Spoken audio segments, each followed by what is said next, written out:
Hallo allemaal, daar zijn we er weer, RHTV live vanuit het mooie Maastricht. Ja, en zoals altijd gaan we naar politieke issues kijken. En ja, we beginnen dus met Guyana. De president van Guyana heeft zo net gesproken. En we gaan even kijken naar wat de president te zeggen heeft.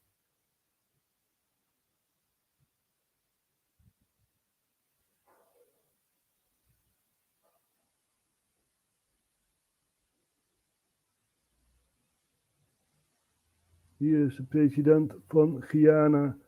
En we gaan even kijken naar wat die te zeggen heeft. Guyanese, I address you on an unsettling development in relation to the unlawful claim by Venezuela to Guyana's Essequibo region, which constitutes more than 2/3 of Guyana's national territory. Tonight, President Maduro announced several measures which his government intends to take in enforcing the outcome of the referendum held on December 3rd, 2023. As I made clear from the date the referendum was first announced, this is a direct threat to Guyana's territorial integrity, sovereignty, and political independence, and in violation of fundamental principles of international law enshrined in the UN and OS. The measures announced are in blatant disregard of the order given by the International Court of Justice on December 1st, 2023. Guyana views this as an imminent threat to its territorial integrity and will intensify precautionary measures to safeguard its territory. I have tonight spoken to the Secretary General of the United Nations and several leaders, alerting them of these dangerous developments and the desperate actions of President Maduro that fly in the face of international law. Nou, we weten waarom Maduro dit allemaal doet. Dat is wel enigszins bekend, denk ik, bij vele mensen. Maar voor de mensen die het niet bekend is, gaan we eventjes uitleggen wat er eigenlijk nou precies gaande is. Ja, daarvoor laten we ook Google Maps zien. En ja, dan gaan we even naar Zuid-Amerika toe. Om eventjes uit te leggen wat er nou gaande is. Ja, dus Atlantische Oceaan over. Komen nog een paar eilandjes tegemoet. En uiteindelijk kom je bij Bermuda, Bahama's, Cuba. En heb je hier zo Venezuela, zoals we kunnen zien. En hier Guyana. Ja, en staat al aangegeven bij Google Maps. Zie je hier zo'n stippenlijntje. Dat is het hele stuk dat Venezuela zich opeist van Guyana. Ja. We hebben zo net de president gezien. Die zegt van ja, dat kan niet. Dat kan je niet menen. Dat is 2/3 van ons land.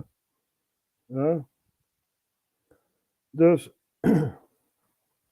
ja, en mensen in Suriname, ik weet dat ze ook wel meekijken. Hier krijgen jullie ook mee te maken.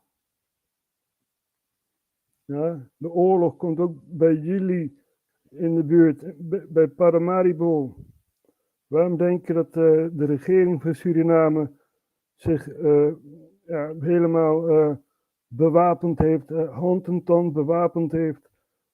Die zien het ook aankomen. Want ja, ook hier bij Suriname is er een dispuutgebied. En ja, dit wordt de eerste oorlog, mocht het zover komen dat Venezuela dat hele gebied gaat inpikken, wordt dit de eerste oorlog in Zuid-Amerika. Dat is heel, heel erg triest. Ja, want we hebben al zoveel oorlogen in de wereld. We kennen de Sudan-oorlog nog. De leger tegen de RSF. Ja, dat is ook nog steeds bezig.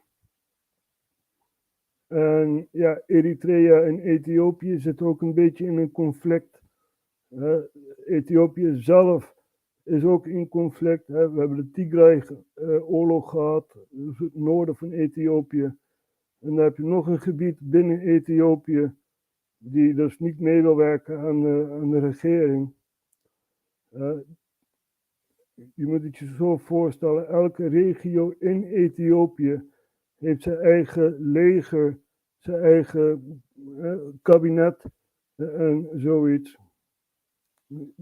Een gedecentraliseerde land. Ja, en dan heb je dus een president die zegt van nou, we moeten al die legers bij elkaar brengen. Dat valt allemaal onder één legerapparaat. Ja, en er is een gebied binnen Ethiopië die dat niet wil. Het Tigray-gebied heeft het ook niet gewild. Maar dat is een heel ander conflict geweest. Het heeft er ook wel mee te maken, maar dat heeft ook te maken met de grens van Eritrea, die dus iets verschoven is in het Tigray-gebied. En ja, dat wouden ze niet. Dus heel veel factoren. En ja, we gaan ook even kijken naar Ethiopië. En misschien kan het ook beter uitgelegd worden door iemand anders.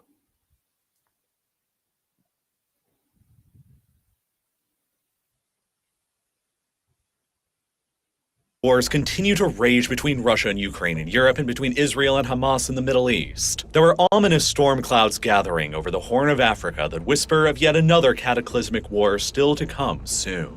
This time between Ethiopia and Eritrea. Ethiopian troops are currently massing themselves directly on the Eritrean border, here at Zalambesa, a mere 100 miles away from the Eritrean capital of Asmara, with additional deployments further to the southeast near the Eritrean port city of Assab. All as the current Prime Minister of Ethiopia's rhetoric has grown dramatically stronger and more assertive over the past month.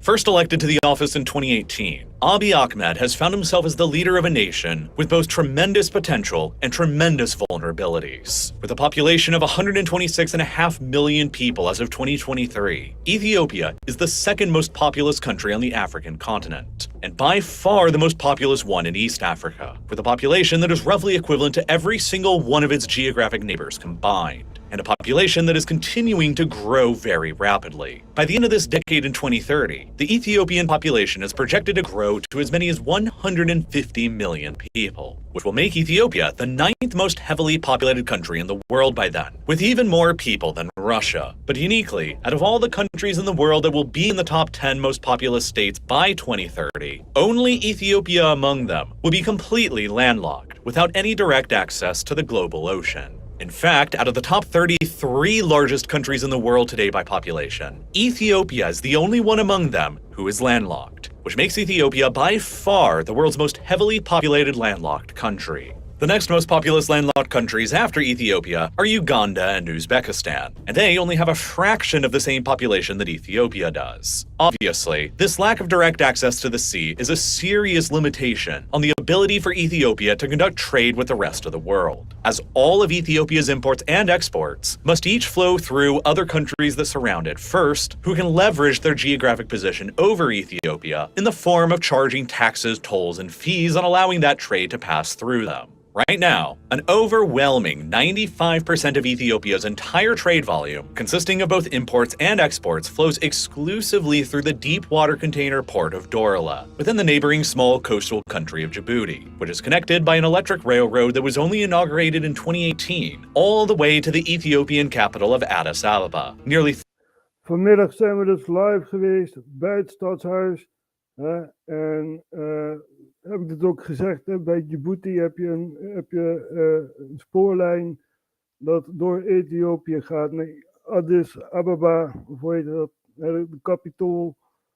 En ja, dat is natuurlijk heel gevaarlijk, want je hebt maar één port, zeg maar. Dan ben je ook afhankelijk van een ander land.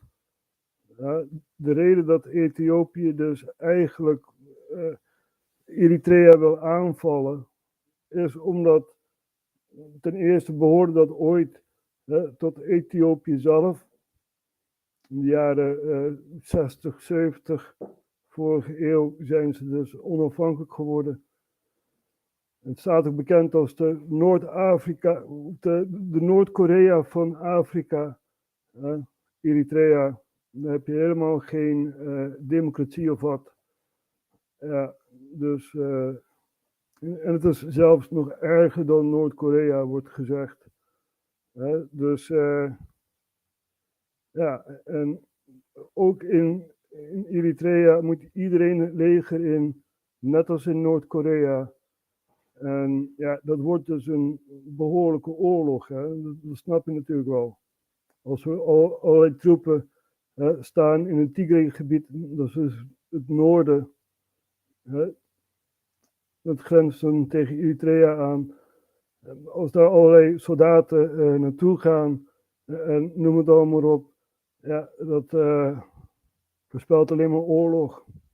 350 miles or 560 kilometers away. This rail route and port access in Djibouti is therefore Ethiopia's lifeline to trade with the outside world, and its single most important logistical artery. But it hasn't come very cheap for them. It turns out that the trade volume conducted by 126 million landlocked Ethiopians is large enough to account for about 70% of the entire port of Djibouti's commercial activity. And Djibouti has been able to leverage their geographic position to charge the Ethiopians more than $1 billion a year in annual port fees, a sum that represents more than a quarter of Djibouti's entire nominal GDP, and a sum that is a high price to pay for Ethiopia, a country where nearly 1/5 of the population continues to remain dependent on humanitarian food aid. At the same time, the port of Dorala itself within Djibouti is almost certainly safe for Ethiopia to continue using. There's a Chinese PLA base located only 2 miles to the west of the port, while the United States, France, Japan, and Italy all maintain their own military bases within Djibouti nearby as well.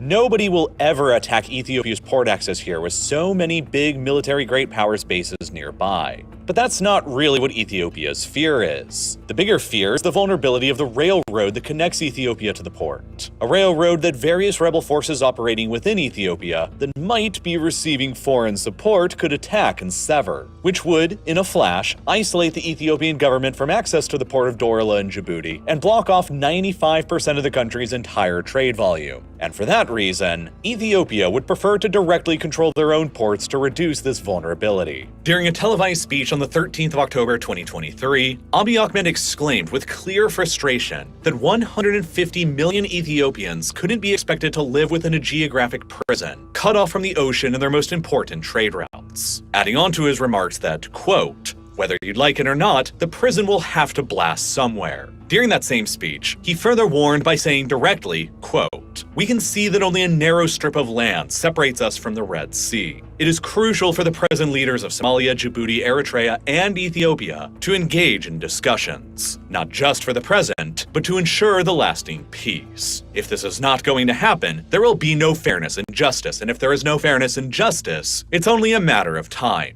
We will fight." End quote.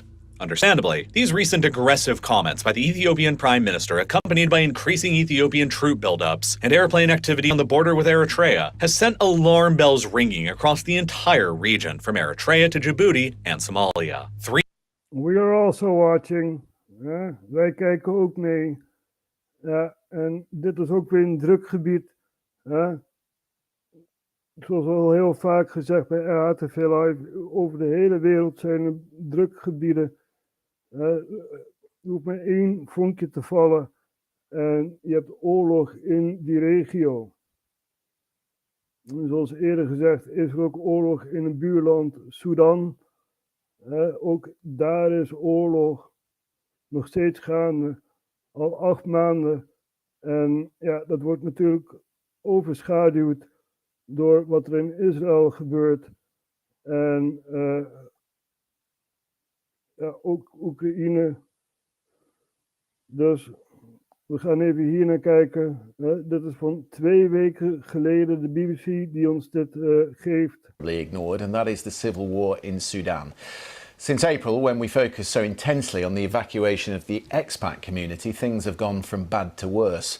The fighting is led by 2 men, General Abdel Fattah al-Burhan, the head of the armed forces, and in effect the country's president, backed by the Sudanese army.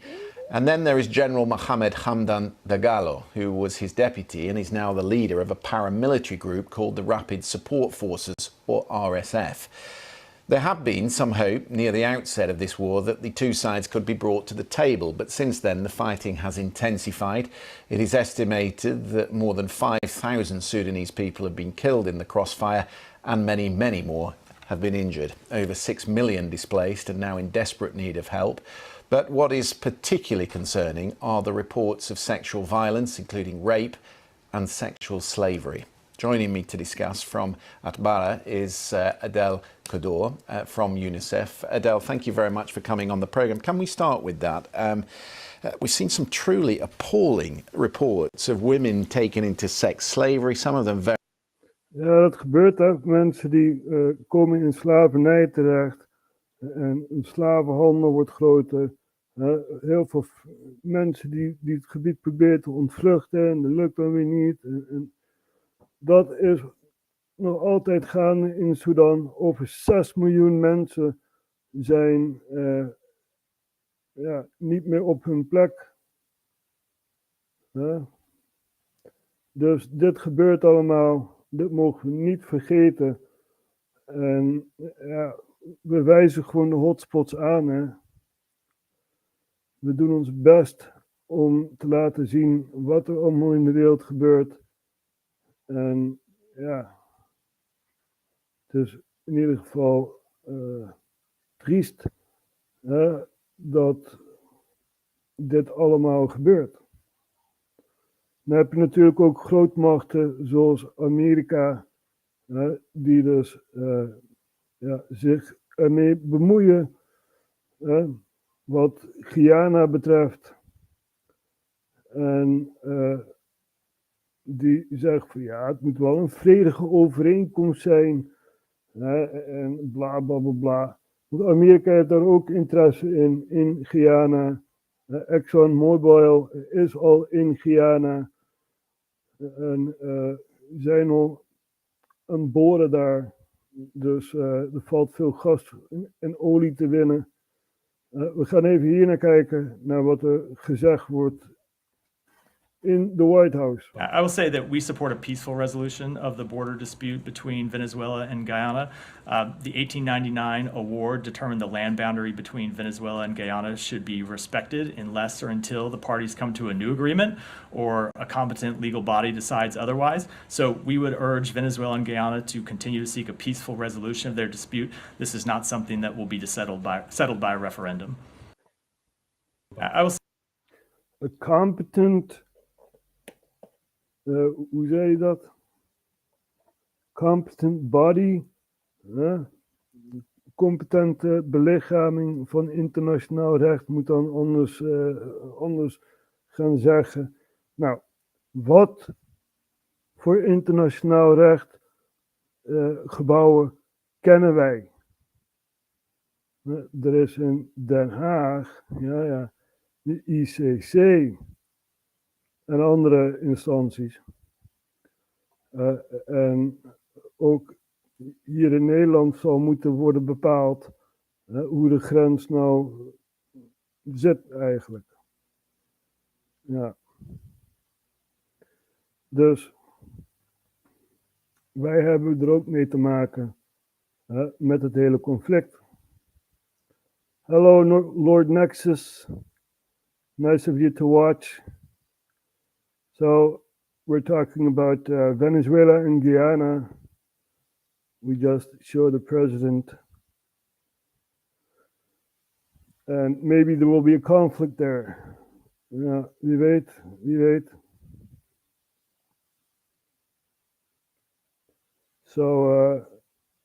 Even kijken wat hier gezegd wordt. Wel duidelijk toch dat iedereen nu geld wil verdienen in Afrika. Ja, Afrika is een moeilijk continent, hè. Ja, we hebben het geprobeerd om te veroveren. Vele grootmachten. Maar ja, nooit gelukt. So, we are showing pressure points where conflicts may arise. Ethiopia and Eritrea are, having a silent conflict with each other. Many troops at the border. And Ethiopia is a landlocked country, as you just saw. Many background on that. We just showed you Sudan. And, all of Africa is being destabilized. Libya still has no government. There are two governments in Libya, right? You have the international recognized government in Libya, and you have the Libyan government, basically. Leftovers from Gaddafi, and, they formed their own government, and you have the internationally recognized government, so two governments within Libya, and still no stable country. Then we have Niger, right? The coup was in Niger, and also Mali, Burkina Faso also had a coup, and Guinea also had a coup. Ja, dus dit gebeurt allemaal. De hele Sahel is eigenlijk, wordt geregeerd door een coup-regering, behalve dan Tjaad, daar niet. Sudan is oorlog. Nou, Eritrea en Ethiopië hebben ze net laten zien. Dus hier krijg je geopolitiek. Ook nog in 2 talen. So geopolitics in 2 languages. And it's going to be very hard to, look at what's going to happen in the future. Because if we look at Turkey, for example, they're a NATO country, but for how long? How long? Erdogan wants new planes, and NATO is not willing to provide new planes to Turkey. So Turkey is building their own plane, their own hypersonic planes and stuff like that. Who knows? Maybe they'll go away from NATO. Who knows? Who knows? Wie weet. Ja, Turkije maakt zijn eigen vliegtuigen in plaats van dat ze afhankelijk zijn van Rusland of de NATO. En ja, we zien dat Turkije zich steeds meer afschuift van de NATO. Ze deden ook heel moeilijk om toetreding van de NATO van Zweden en Finland. Weten we nog? Ja. So Sweden and Finland wanted to join NATO, and Turkey said, nope, you're not going to do that. We are going to veto that. And that's because Sweden and Finland were supporting the PKK, which is a Kurdish separatist movement within Turkey, wanting their own state within Turkey, right? So Sweden and Finland supported that, basically. And Erdogan said, hey, you want to join NATO? First you have to, cut the money, cut the funding of the PKK and other Kurdish separatist groups. Dus dat gebeurt allemaal, mensen. Ik verzin dit niet. Als we kijken naar het oosten van de wereld, Korea, dat is nog altijd een drukpunt. So Korea is also a pressure point, right? The Korean Peninsula. North and South Korea had an agreement, a no-fly zone, right? South Korea would not fly over North Korea, and North Korea would not fly over South Korea. And that no-fly zone is off the table, and maybe this will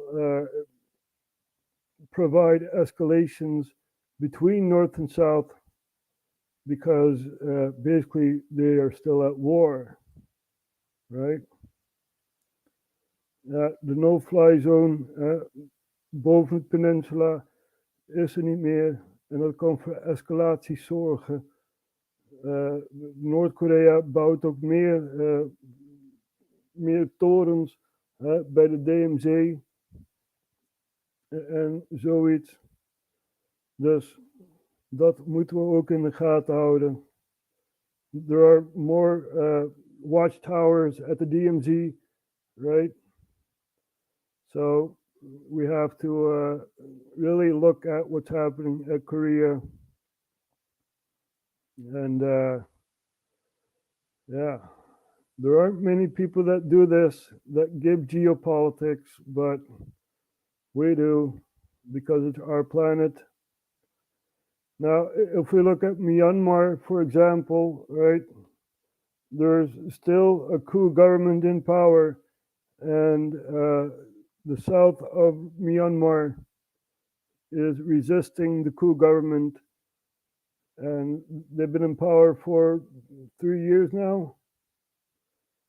And basically, they are using the army and destroying villages and stuff like that.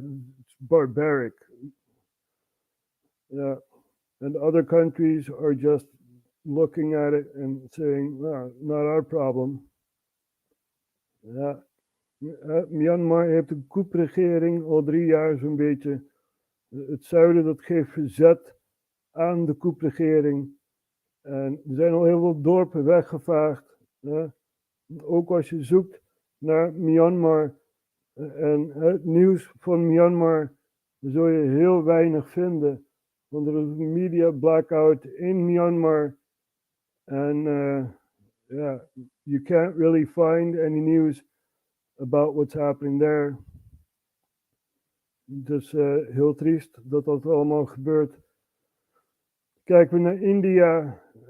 In India waren er ook verkiezingen gaande. En Modi, die heeft dan weer gewonnen. En dat gaan we dan ook even opzoeken.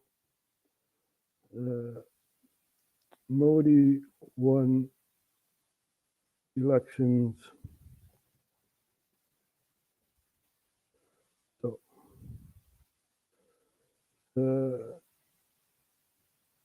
let's see.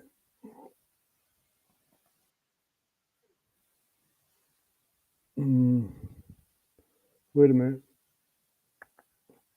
We were just searching for some video. There. PM Modi live, Modi on election results. And he basically won.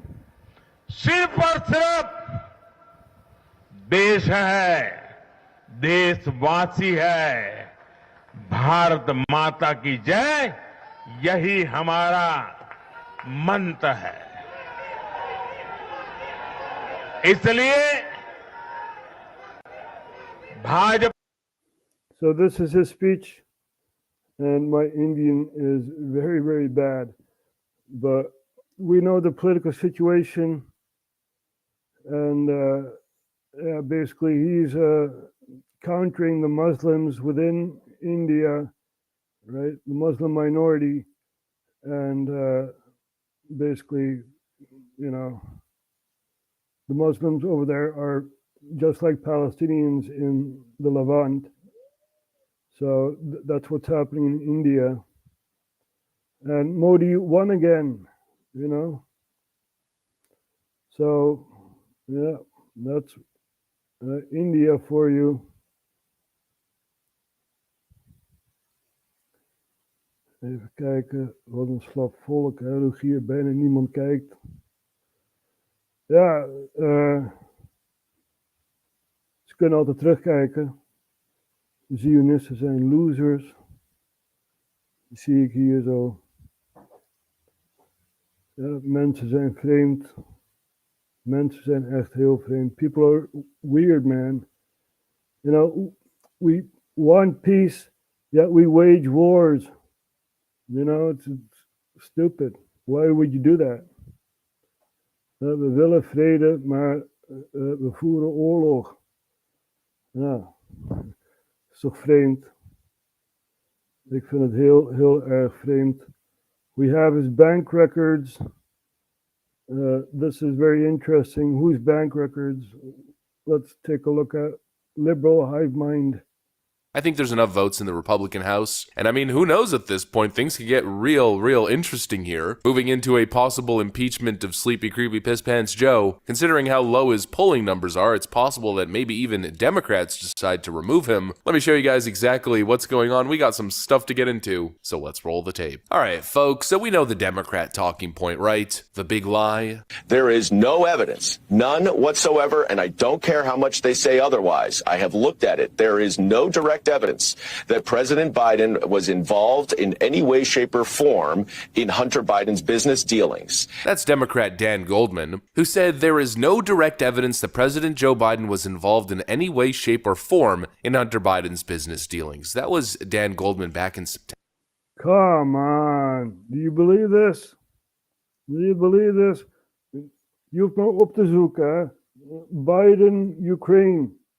Biden brags about Ukraine. We gaan het straks even bekijken. Heeft een procureur-generaal in Oekraïne heeft hij dus ontslagen omdat hij ging kijken naar de zoon van Biden, Hunter Biden, die ineens directeur wordt van Burisma Holdings. Ja, maar ja, goed, eerst kijken we even hier naar.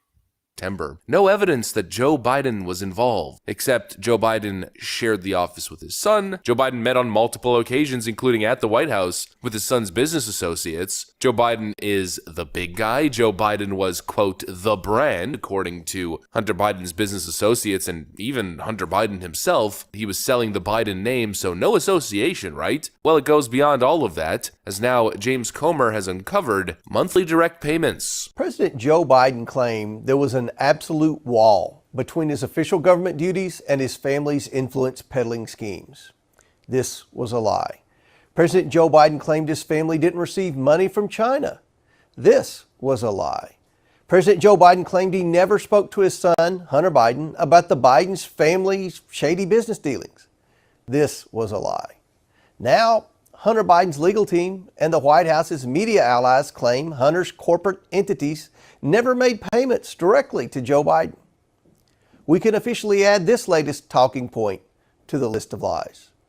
Today, the House Oversight Committee is releasing subpoenaed bank records that show Hunter Biden's business entity, Owasco PC, made direct monthly payments to Joe Biden. This wasn't a payment from Hunter Biden's personal account, but an account for his corporation that received payments from China and other shady corners of the world. At this moment, Hunter Biden is under an investigation by the Department of Justice for using Owasco PC for tax evasion and other serious crimes. And based on whistleblower testimony, we know the Justice Department made a concerted effort to prevent investigators from asking questions about Joe Biden. To prevent investigators from asking questions about Joe Biden. Oké. Weet u nog?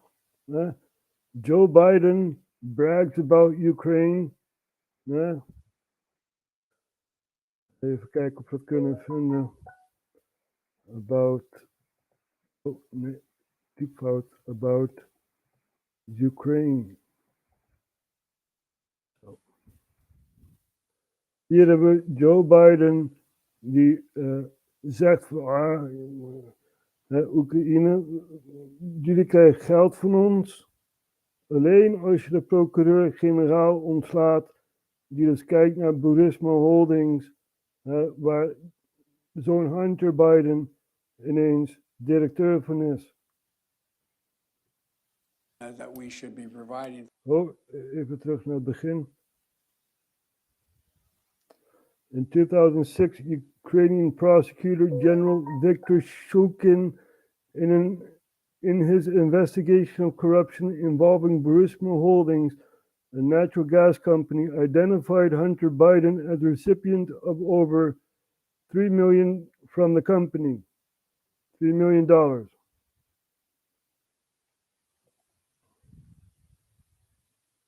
is behoorlijk wat geld.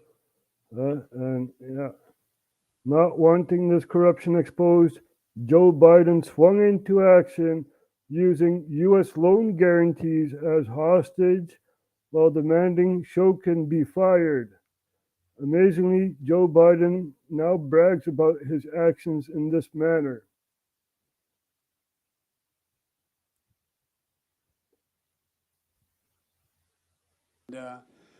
I remember going over convincing our team, or others too, convincing us that we should be providing for loan guarantees. And I went over for, I guess, the 12th, 13th time to Kyiv, and I was supposed to announce that there was another $1 billion loan guarantee.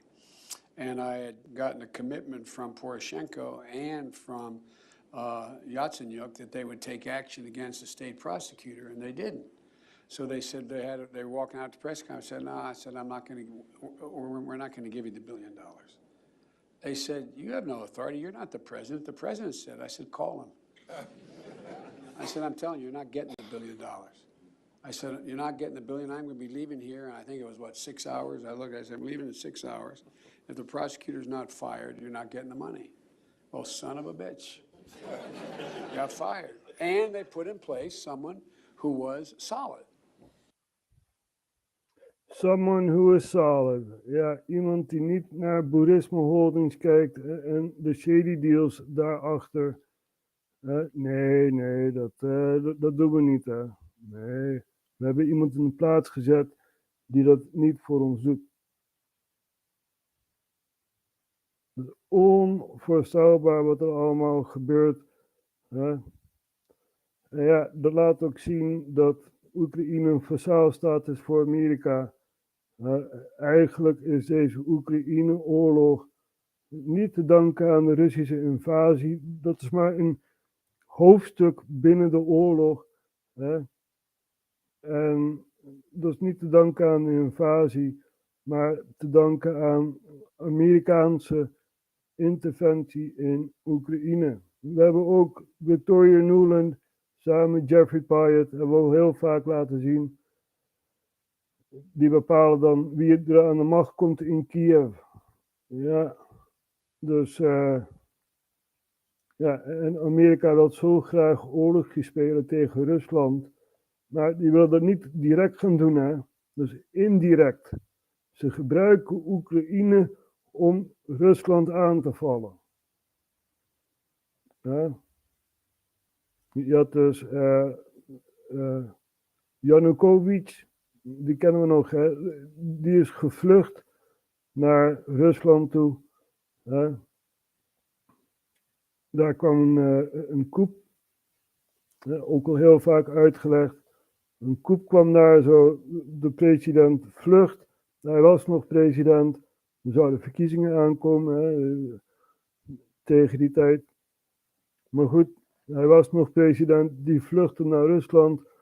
Je hebt een extremistenregime die overneemt, die dus Russisch gezinde Oekraïners aanpakt. Ook politici gewoon in de vuilnis gooit en zoiets allemaal. Dus er gebeurt, hè. Dus extremisten hebben de macht in Oekraïne en dan gaan ze via de EU gaan ze dan een poppenkast opzetten. Hè? Serieus. En dan komt Poroshenko aan de macht. Ja? En die heeft de oorlog geïnitieerd in het oosten van Oekraïne. 2014. Weet u nog dat MH17 ook nog neerstortte? Was niet Ruslands schuld, hè? We weten niet precies wat er gebeurd is. We hebben gewoon valse informatie gekregen van Amerika. We hebben John Kerry die zei van, ja, we hebben beelden hoor. Dat het Buckercat MH17 heeft neergehaald. Dit en dat. Nou, als ik Amerika nog moest vertrouwen, dan nee, ik vertrouw het voor geen meter. We hebben nog steeds geen bewijs gezien, geen beelden gezien, dat MH17 is neergehaald door een bukraket. Dus dat kunnen we ook nog open laten staan. Dan kun je zeggen van ja, maar we hebben toch de Bellingcat-onderzoek gehad. Ja, maar NCTV en andere inlichtingendiensten hebben zich mee bemoeid met het zogenaamde onafhankelijk onderzoek. En daarmee ook eigenlijk het onderzoek kapot gemaakt. Zo kun je het wel stellen. En dan heb je dus, buiten Bellingcat heb je nog de Joint Investigation Team, JIT-onderzoek. Nou, die heeft dus heel veel informatie gebruikt van Bellingcat. Ja, hadden ze niet gezegd dat er massavernietigingswapens waren in Irak? Weten we dat nog? Weten we nog hoeveel mensen er dan dood zijn gegaan? En hoeveel mensen, dankzij de waarheid te zeggen, vastzitten? Ja, we denken aan Julian Assange, die nog steeds vast zit. Vanwege wat hij dus gekregen heeft, wat er in Irak is gebeurd. Ja, hebben zomaar onschuldige mensen vermoord. En even kijken of we het kunnen vinden. WikiLeaks. Zo. Hier, WikiLeaks show US attack. Ja, zit ze in een Apache-helikopter, zit ze te kijken van, hey, die heeft misschien wel een wapen bij zich, laten we actie ondernemen. En ja, mensen worden doodgeschoten, dit en dat. Dit is naar WikiLeaks gelekt. En ja, daarvoor zit Julian Assange nog steeds vast. De waarheid mag niet naar buiten komen. En we doen dit eigenlijk ook in, ja, hoe zeg je dat? We are doing this in memory of Julian Assange, trying to bring out the truth, even though it might cost my own life. I may be thrown into jail because I told the truth. Julian Assange also told the truth, right, about what happened in Iraq, collateral murder, and, the whole invasion of Iraq was based on a lie. There were no weapons of mass destruction. And when some joint investigation team does research about the MH17 disaster, I do not trust that. I do not trust that. Er is geen vertrouwen in, want het wordt allemaal,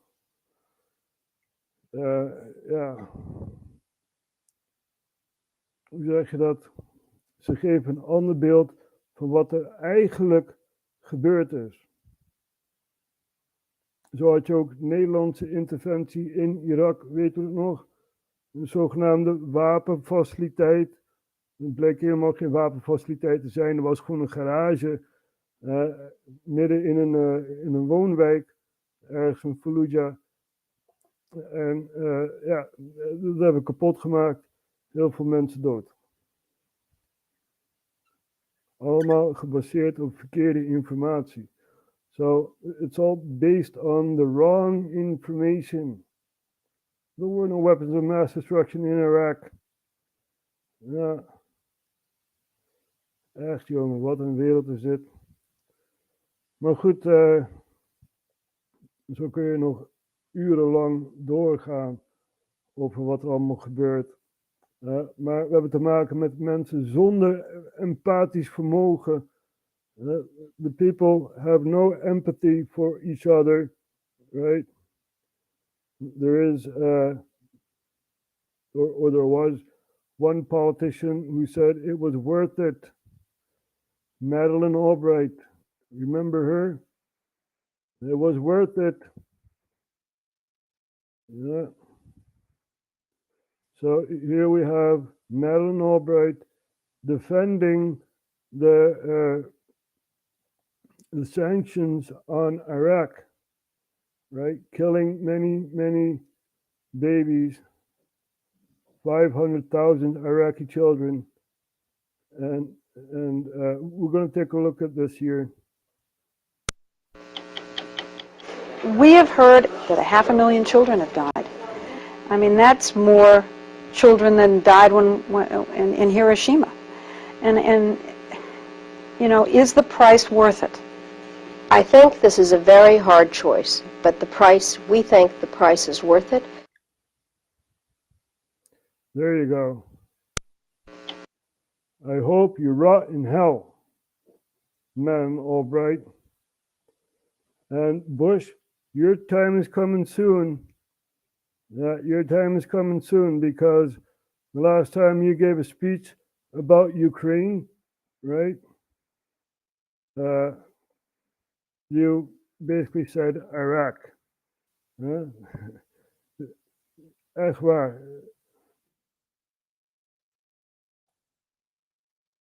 Really, I'm not kidding you, right? This is George Bush bumbling over Putin's invasion in Ukraine, mentioning Iraq. In contrast, Russian elections are rigged. Political opponents are imprisoned or otherwise eliminated from participating in the electoral process. The result is an absence of checks and balances in Russia, and the decision of one man to launch a wholly unjustified and brutal invasion of of Ukraine. Iraq, anyway. 75. Your time is going to come, George Bush. You invaded Iraq, right? It was not Russia that did that. It was you who did that. Yeah, really sad to see that this guy is dementing, and yeah. We also have a clip of Roseanne Barr with Tucker Carlson, and let's see if we can find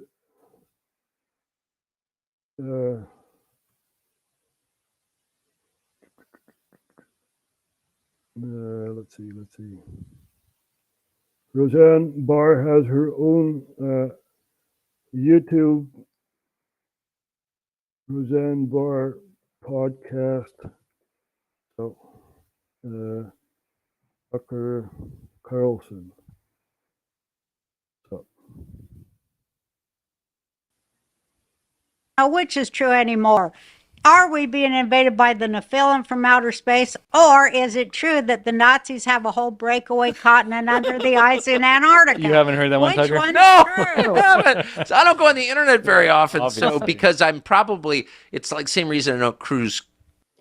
Tucker Carlson said that Pompeo wanted to assassinate Julian Assange in England. Right, the director of the CIA wanted to do that. It's a long, extensive interview, and I don't know if we can. Maybe she has a smaller clip of that. Videos. Here. Well, Assange has never been accused of lying or of fraud. Or of making money in some criminal scheme. Assange has been accused of telling the truth, period. Yeah. And they are torturing him to death in front of all of us. No one's doing anything about it. And that Mike Pompeo is a very, very sinister person. Isn't he? The word. Tucker, I'm speaking out, I'm speaking out. I'm letting people remember what happened during the invasion of Iraq. I'm speaking out. First, and I always thought that, and I've told Trump that, never should have allowed him to run CIA or state, but Mike Pompeo tried to have him murdered. And that's a criminal act. He was not even charged with a crime in the United States. And Mike Pompeo was CIA director. This came out. Pompeo didn't deny it. I never heard this. Oh, yes. Oh, absolutely. I saw it. Oh, my God. He tried to have Julian Assange murdered, poisoned in the Ecuadorian embassy in London. And that's a fact, okay? Wow. And it's been established and, okay? Yes. Why is Mike Pompeo not in prison? You're not allowed to murder people extrajudicially, especially when they haven't even been charged in the United States, which he had not been. Exactly. The same goes for Saddam, right? He was executed. Now, you may be a bad person, and I don't disagree on that, but still, he had, he actually had a trial. Instead of Gaddafi, he was shot in the head. But Saddam was not allowed to defend himself. Have you seen the trials? Probably on YouTube somewhere. Ja, hij mocht zichzelf niet verdedigen, maar hij is wel in ieder geval voor de rechter gedaagd. And he got like 3 or 4 life sentences and stuff like that, you know. Really, really sad. Ja, maar goed, we gaan even hier naar kijken. Wow. So Mike Pompeo runs around to these stupid Republican donor events, and you're like a world expert on whatever, and he's a criminal, and he should be in jail. Like, if Julian Assange is in jail, how about the attempted murderer, right? How about what am I missing? How about the people that put Julian Assange in jail? They should be in jail. 100%. First, they accuse him falsely of rape. So, you know, that just shuts people down. Oh, he's a rapist. It's like kiddie porn. It's like, I don't even want to know more. You're bad. Mm-hmm. But then it turns out there was not enough evidence to charge him. They made a frame of consensus, right? We got to stop this Julian Assange guy. He's waking too many people up. Let's think of something. What did he do? Maybe he raped someone. Yeah, he raped someone. We're going to write that down. You know, it's the frame of consensus. And this is how you keep people caged within the frame of consensus. He didn't commit rape. That was a lie. He's never been accused of doing anything. By the way, he spent 4.5 years in prison in the UK at Belmarsh Prison, which is where all the murderers in London go. Good God. And he's never been charged with a crime. Wow. In the United Kingdom. To this day, he's not charged with a crime. He's being held at the request of the U.S. government. Never charged with a crime. Just for telling the truth. Alleen omdat hij gewoon de waarheid heeft gezegd. Wat er in Irak gebeurde. En ja, nee, daarvoor moet je de gevangenis in gaan. En waar is Amnesty International? Where are they? You know? I thought they came for people's rights and stuff like that. Not when it's about Julian Assange. Nope, not about that. Because he told the truth. He was a virus within the biomechanical apparatchik, what we basically built, you know. He was basically Winston in 1984, cataloging what's happening within his surroundings. So it's yeah, very, very sad to see where we have gone to. Ja. Dus dit gebeurt allemaal, mensen. En ja, net als Winston gemarteld wordt, zal ik ook wel gemarteld worden. Ja, en ja, hoe kom je aan deze informatie? Jij bent extreem rechts. Nee, dat komt omdat de biomechanische machine waar we dus in zitten, de biomechanical machine, is projecting all sorts of stuff, like extreme right and this and that, because the biomechanical machine is left leaning. Ja, denkt links. Al die mensen binnen het kabinet, die nieuw beëdigde mensen, die denken allemaal links. Ja, een populist als Wilders, nee, die willen we niet aan de macht. So in the Netherlands we had elections, and it's, as I've said, it's going to be very hard to make a coalition because all these left-leaning people are crying, really crying over the elections. Even people on strike. Ja, mensen gingen protesteren. Ja. Echt waar, we hebben het laten zien. Protest, Utrecht. Wilders. Zo. Let's see. Dit is dan niet Utrecht, maar Amsterdam. Dat laten we dan ook even zien. Zo. Kijk, dit hebben we ingetypt. Protest Utrecht, Wilders. So this is, dit is toch wel Utrecht. This is in Utrecht, which is in the middle of the country. Left-leaning demonstrations against the elections. Because Wilders, which is a right-wing populist, won the elections. Mensen als minder worden gezien, worden uitgesloten of worden gediscrimineerd. Wij laten ons hier in Utrecht niet uit elkaar spelen.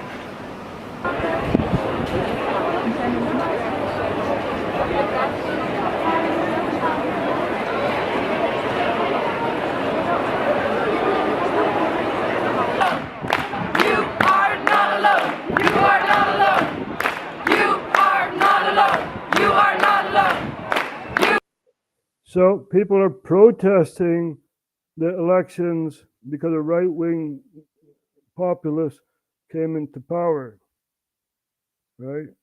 They're calling out fascism and this and that, blah, blah, blah, blah. The left is as bad as the right. And it doesn't matter who wins, right? It does not matter who wins. Kijk, Wilders is even erg als Timmermans. Nou, weten we nog wat Wilders allemaal wel niet gedaan heeft?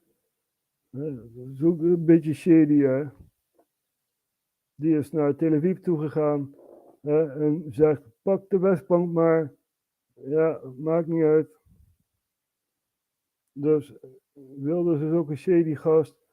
En ja, die wil je niet aan de macht. Maar ja, Nederland heeft ervoor gekozen. En ja, je moet hem ook wel de kans gunnen. En als het niet gedaan wordt door al die coalitiepartijen, die allemaal een draaikont te zijn, ja, dan krijgen we een extreem linkse regering met waarschijnlijk Frans Timmermans als een van de minister van Milieu of weet ik veel. Zoiets. Dat is toch ook niet wat je wil? Nee, we willen het beste voor Nederland. Dat is wat we willen. Het beste voor Nederland. En het beste is in mijn optiek om uit de EU te gaan en ja, wegwezen. Ja. Dus ja, en zowel links als rechts is om te verdelen. Ja, dat is niet om mensen bij elkaar te brengen en zoiets. Nee, dat is om te verdelen. Ja. Zo heb je makkelijker macht over mensen. Even kijken, geen monarchie meer. Ben ik het wel mee eens? Geen monarchie. Ja. Het gaat niet om links of rechts. Het gaat om boven of onder. Hoeveel invloed heb je? En zoiets, daar gaat het om. Het gaat om invloed. Ja. Het gaat niet zozeer om de politieke partijen, want die doen het allemaal voor eigen belang. Nee, het gaat om invloed. Hoeveel invloed heb je? Dus, en ja, wij als Nederland kunnen dit best wel snappen. We zijn slim genoeg, dacht ik zo. Maar ja, ook daar heb je ballen voor nodig om echt daadwerkelijk verandering erin te kunnen brengen. Ja, al vaak uitgeroepen, we moeten bij elkaar komen, zonder affiliatie met politieke partijen en dan opnieuw de wetten en regels gaan herschrijven. En dan heb je iets te presenteren aan Den Haag als bevolking zijnde. Maar ja, daar moet je ook wel de aandacht voor hebben om dat te gaan doen. Ja. Dus, we hebben weer heel wat geopolitiek laten zien. We gaan er weer vandoor. En natuurlijk sluiten we af met de mooie dame uit Canada, Natasha Maeve. And Natasha has a new song. She remixed this one. It's basically an old song, but in a new jacket. We gaan even hier naar kijken. Oh, sorry.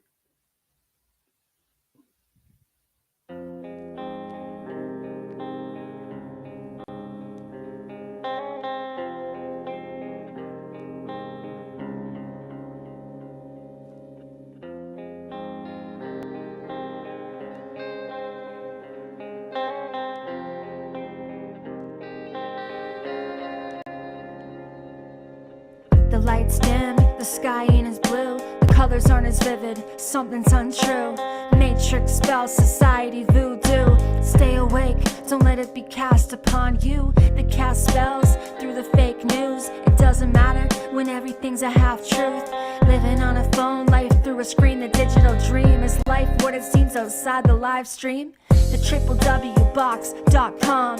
Chains and locks, not on, I'm offline. Living in real time, connected to my spirit, not the Wi-Fi. Data hotspot, AI, sci-fi. Smartphone, looking at life through our eyes. Population hypnotized, and I don't want to live this life. Enter your username, you're a user. Whether it's drugs or tech, we're users. Controlled by substances and devices, vices. Users turned abusers. Mother Earth, they say we're gonna lose her. Yeah, right, they're hijacking our attention span so they can separate the natural world from man, and then you'll see what they can get away with. This world's so cold, I can't stop shivering. I can't acclimate, humanity is withering. Each petal wilts and falls to the ground to become a part of her, my mother. She will always live, she will always win. Against the war, man, put her in. You think you're stronger? You think that we can kill the planet? No, you know we can't, but you fear monger? It's a species that we lose, be real. You don't hear that on the news, too real. We will never kill the earth, we will only kill ourselves. But saving ourselves doesn't sell or implement a new way of life. Just wait, more restrictions and rules, all to save the planet. What about saving ourselves? She's gonna outlive us all. It's not about bettering humanity at all. It's about controlling us and locking us down, keeping track. Welcome to a world run by clowns, no cash, digital footprint leaving tracks. Too many people disbelieve in facts. These days, if you speak the truth, you're labeled mentally ill. But nothing ever really dies though. Get you on the grid, no backup, shut it off, no hydro. Middle of the winter, man-made storm, yeah, they psycho. Nothing ever really dies though. I don't want to live this life. Climate engineered skies, blame it on the wildfire smoke. More lies, never surrender, no vax papes. I never drank the Kool-Aid. Wake everybody up before it's too late. Please don't tell me that it's too late. Thank you, Natasha Maeve, for your beautiful song. Oh, dat is niet de bedoeling. Wel mooi, hè, klassiek, maar dat is niet de bedoeling. Even kijken wat we hier nog hebben. Ze volgen extreem rechts die bangert. Nou, kijk, als links en rechts niet meer werken, dan gaan ze beide naar de extreme toe. Ja, er is ook extreem links. KOZP. Je kan ze omschrijven als cultuurmarxisten die het cultuur kapot willen maken in Nederland. En zo heb je ook Antifa en meerdere linkse fracties. Maar ja, goed. Tribunaal, ja, inderdaad, die mensen moeten voor de rechter. En daar kan ik het ook wel mee eens zijn. Uit de CBDC, EU, NAVO. Dus op je meerdere belangenverstrengelingen, zoals de IMF en de Council on Foreign Relations, Bilderberg, Groep Trilateral Commission en zoiets. Daar moeten we allemaal uit. Maar het zal nog lang gaan duren. Ja. Dus ik dank jullie allen voor het kijken. I thank you all for watching, even though it was more in Dutch than in English. But yeah, we're doing this in 2 languages. Doei doei. En tot de volgende